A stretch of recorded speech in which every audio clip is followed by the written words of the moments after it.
Okay, Nazmul, we are recording podcast number 1. This is going to be something unique.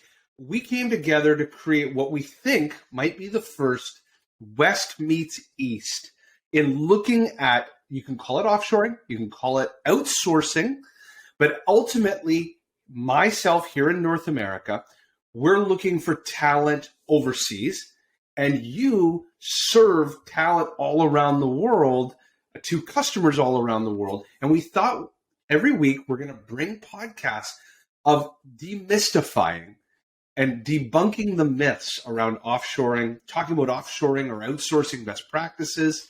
So with that, what I thought we could do in this first podcast is I'm going to tell a couple minutes story as to my experience and how I got here. And then we're going to flip the tables so the audience can hear from you how you decided to serve the global audience. That's not Absolutely. fair? Jamie, I am excited that we are doing this. This is amazing. I think a lot of people would love to hear both sides of the stories, right? Sometimes you hear one side of the story, but here people get to see both sides of the story. So I am excited. Let's do this, Jamie.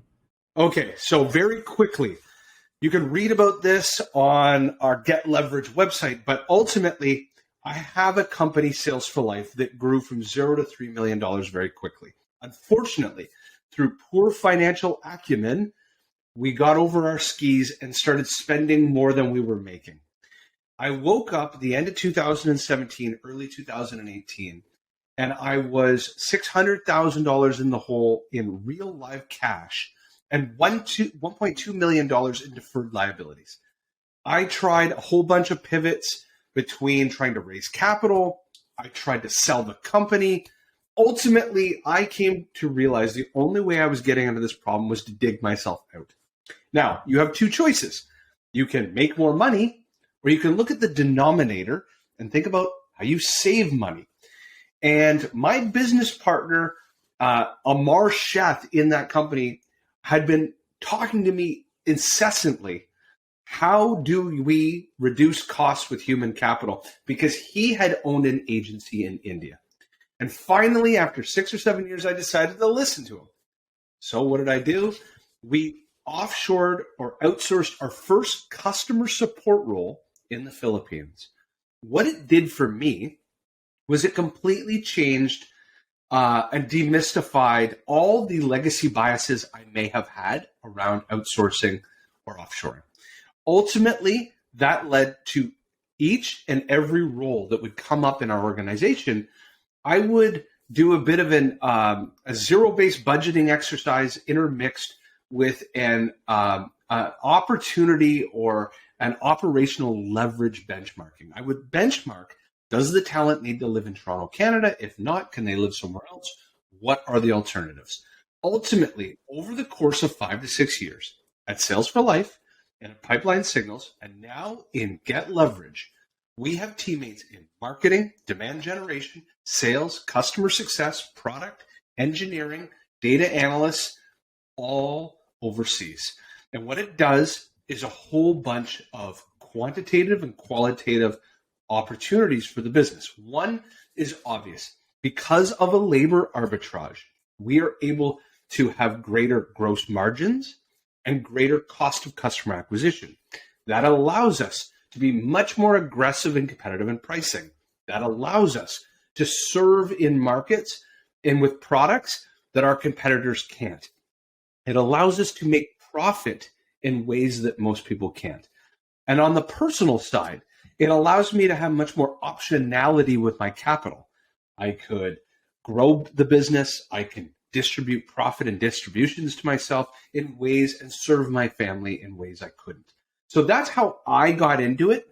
And now I think it's so important that the audience hears the other side of the ocean story of serving North America, Western Europe, and so forth. Yeah.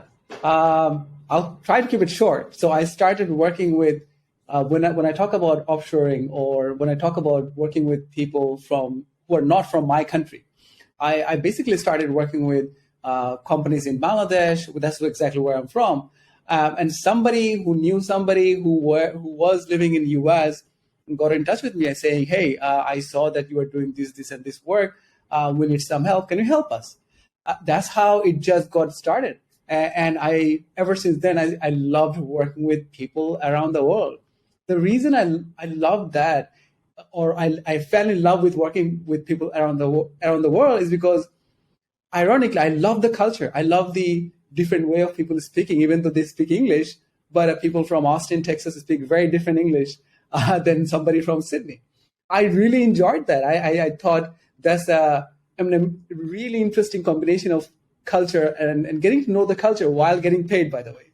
So that's what I loved about it. And obviously that also inspired me to travel a lot. So far, I have traveled more than 15 countries. And while I was traveling, I also started meeting people and making friends and ended up working with a few of those friends.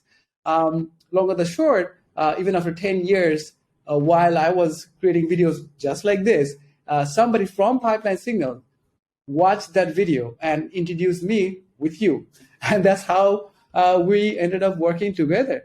The reason why I still do it is because I see that the world now that we live in is a hybrid world. You don't have to think about where you should be living. You don't have to worry about exactly what kind of regulations you should be maintaining when it comes to working with whoever you want to work with. So it's an open world now, and the opportunity is huge. Especially, think about when COVID happened, right?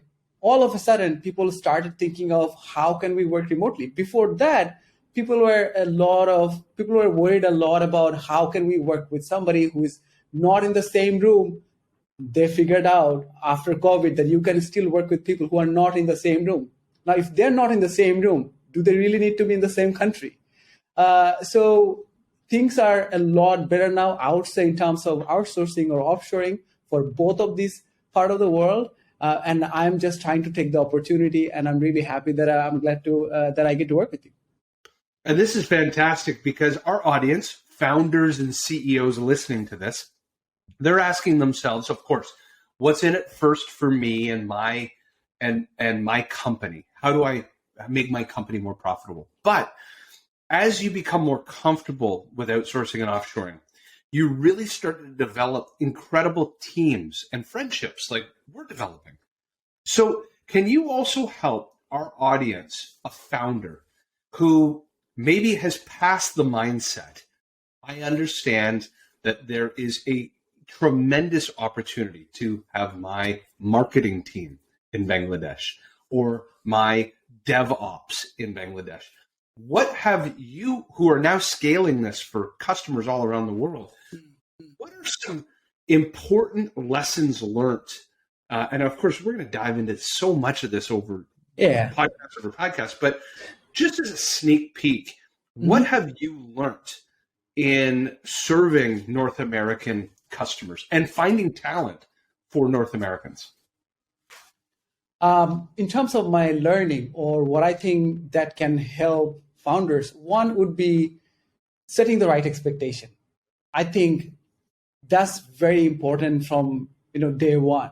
When I say setting the right expectation is, look, it's very clear that people want to outsource to countries where the living cost is low. Not necessarily, I just want to pay somebody less. That's not the objective. The objective is to get a talent where the living cost is so low that I don't have to pay the exact amount anymore, right? So for say, maybe right now I'm paying $5,000 to a graphic designer. I don't want to pay that anymore.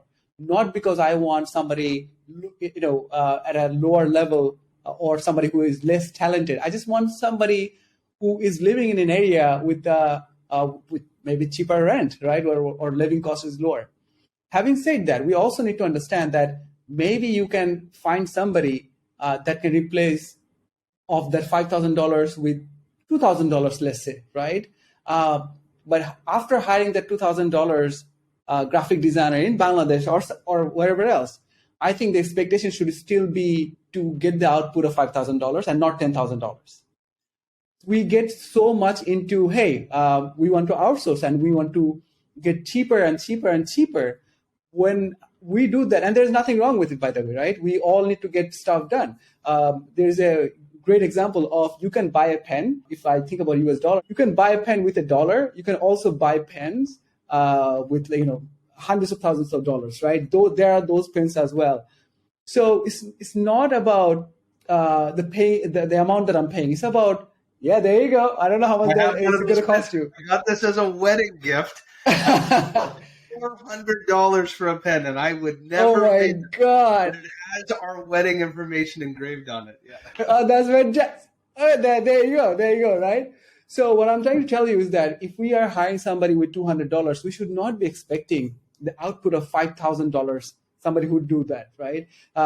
So having the right expectation, from the founder's side or west side, I think is a very important thing. That's one. Second, most of the time we do not live in countries where English is the first language. So I think we should not mix up that is somebody talented with how good his or her English is.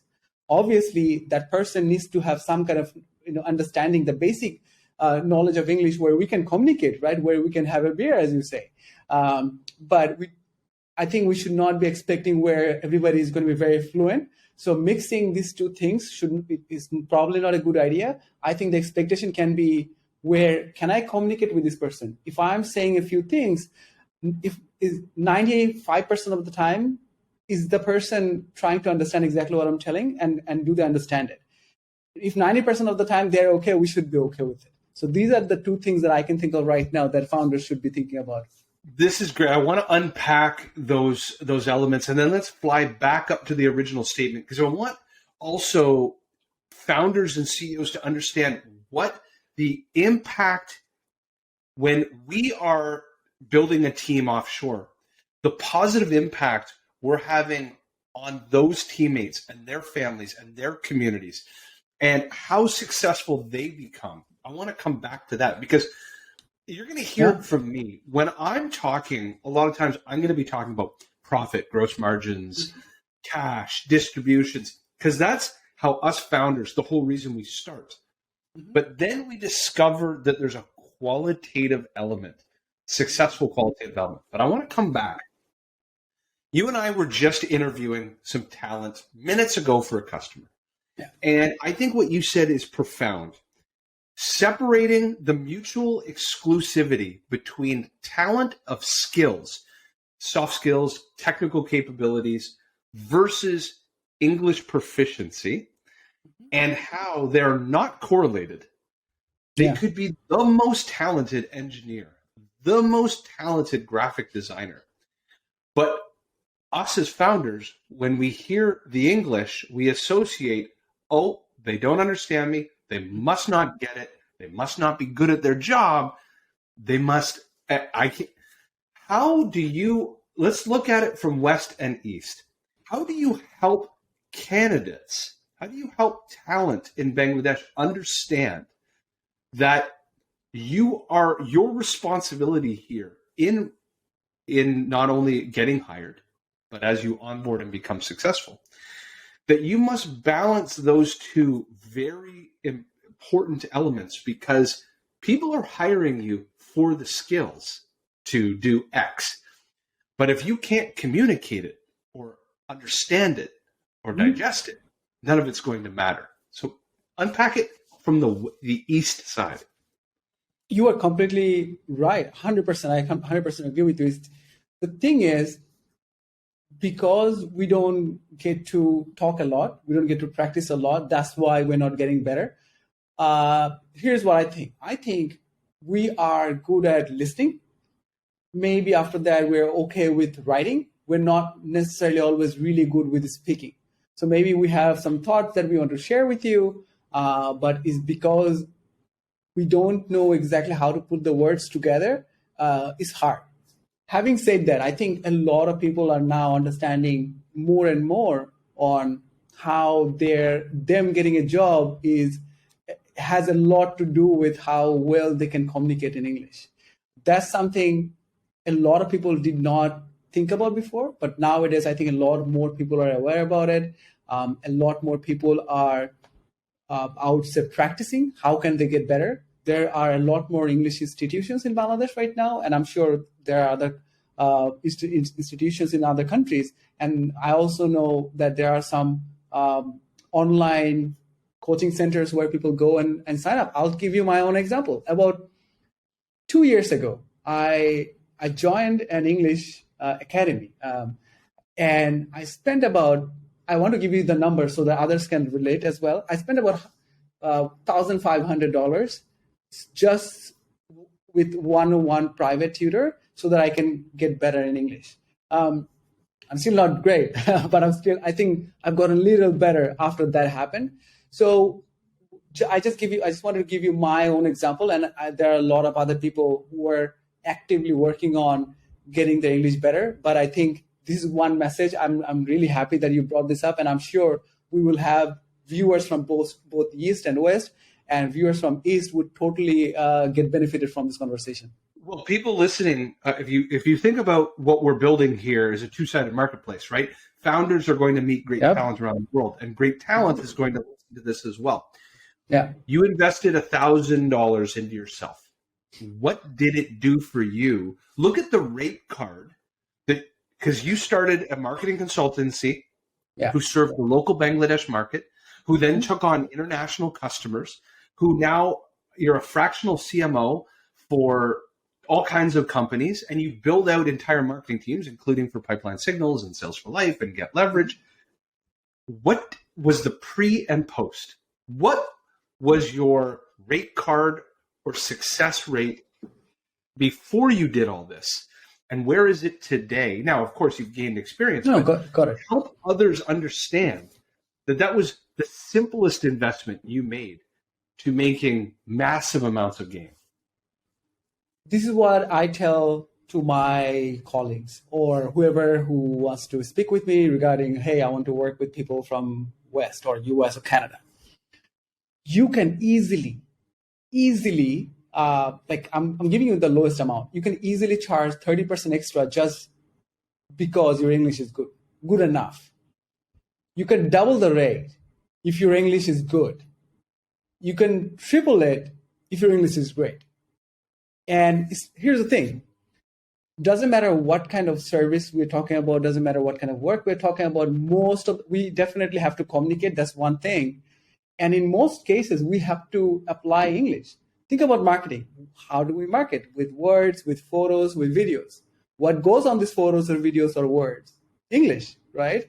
So, and think about anything else. I think in most cases, in most kind of, whatever kind of work we do, you have to be good in English, not just because it's a factor, it's a tool where we communicate, but also you have to use it in your everyday life where you're working.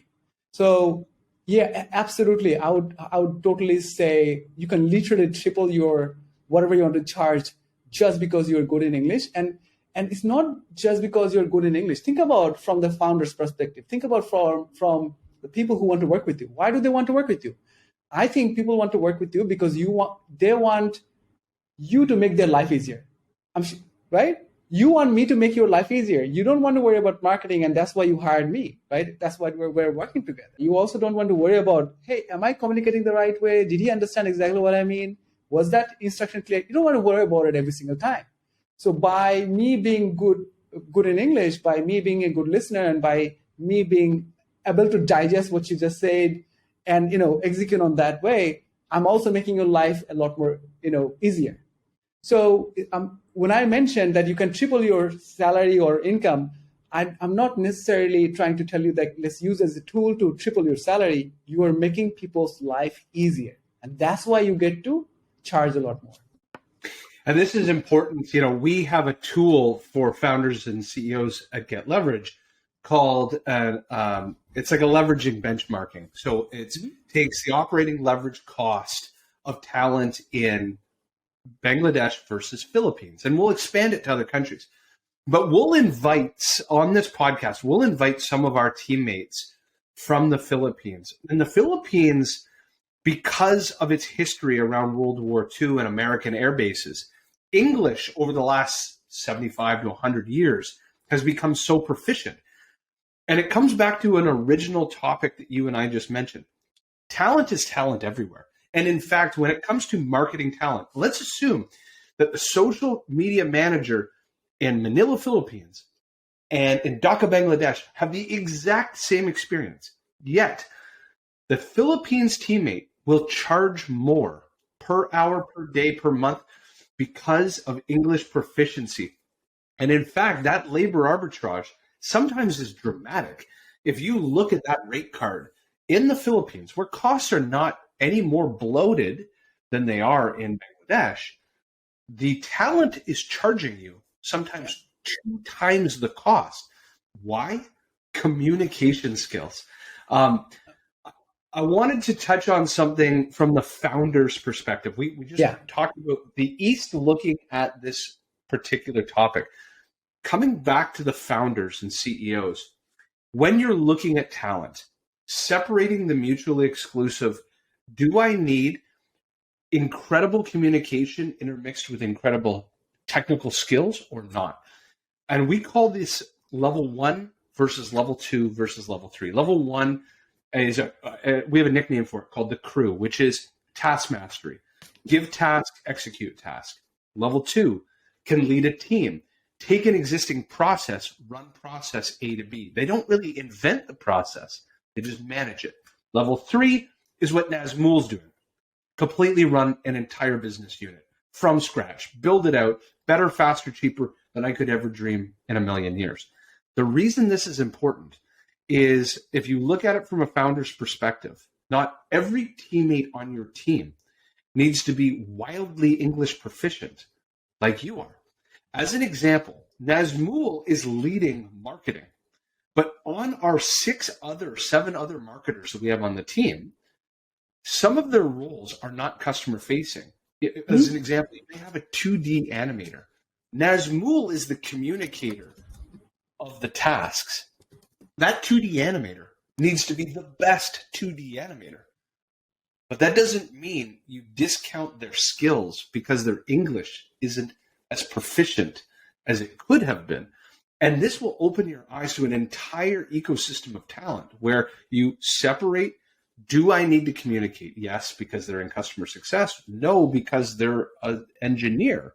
If not, then I can start analyzing talent for talent's sake. Nazmul, I wanted to bring us back. We're looking at the time. This first podcast, we just meant to kind of get our stories out there. Yeah. And then we're going to have topics of the week. But maybe tell the audience, founders and CEOs, what has been the most important qualitative or quantitative changes that you have seen in their companies as marketing talent, because you really served the marketing community, as marketing talent in Bangladesh is serving North Americans and Western Europeans. What has been the profound changes to their business from your eyes, from your perspective? Sure, I'll answer that, and I have a question for you. So I'll ask that after this. The way everybody's life have improved, or the way the entire company has improved, this is how I put it. I ask them, what kind of budget do you have? It doesn't matter if it is too low or too high. What kind of budget do you have?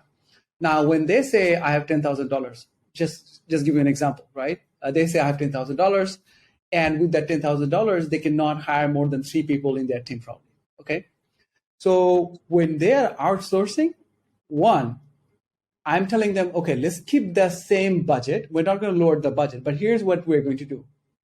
Instead of hiring 3 people with that budget, we can hire those 3 people or even 5 with half of that cost, right?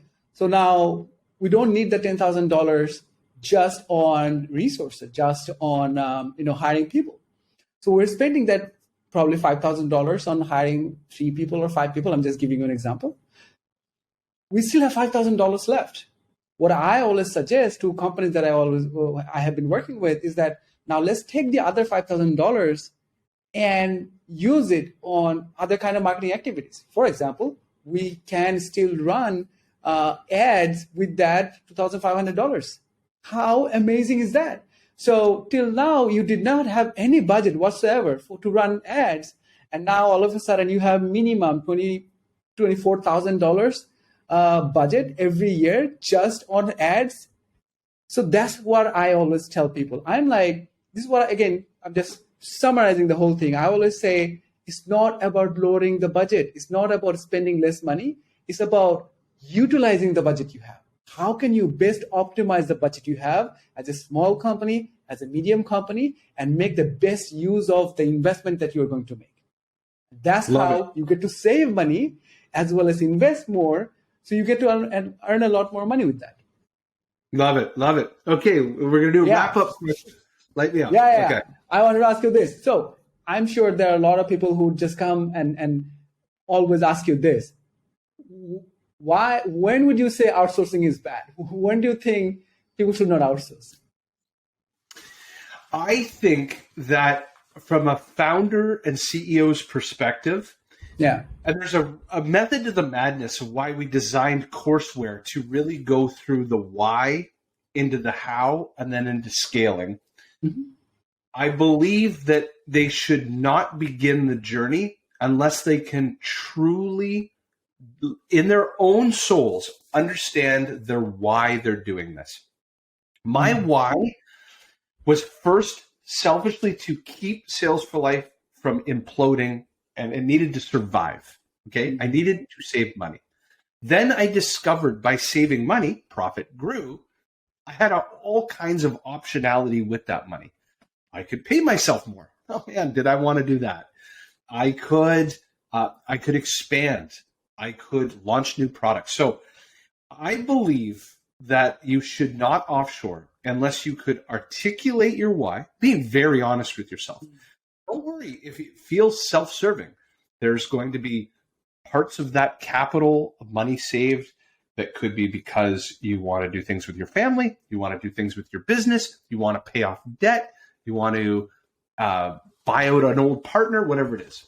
But then that's step one. Step two, you need to be able to stand in front of your team and articulate that why, knowing that, and your team means all key stakeholders. That means investors, employees, customers, and you have to be able to look everybody in the eye and say, I am doing this because I am convicted that these are the best reasons I should do this.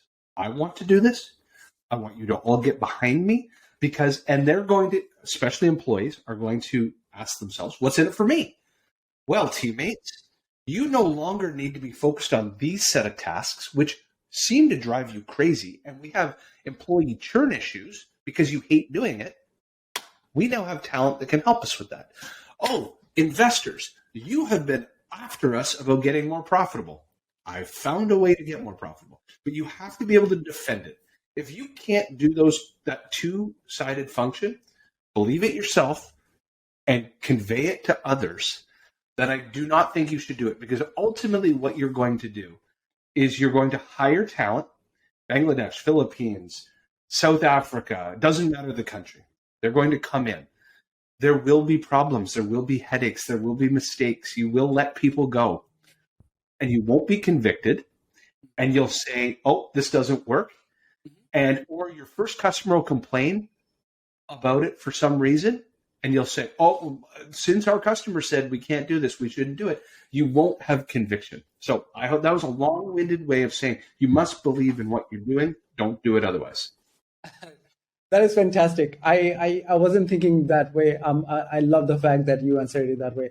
Jamie, I am super excited for our next and the next and the next episode. Let's do this. Let's do this. Exactly. So we are intending to record every single week, providing you value, West and East perspective of outsourcing, offshoring, so that you understand that this is not a murky world. This is not, all myths and unicorns, that companies just like yourselves are doing this and doing this successfully.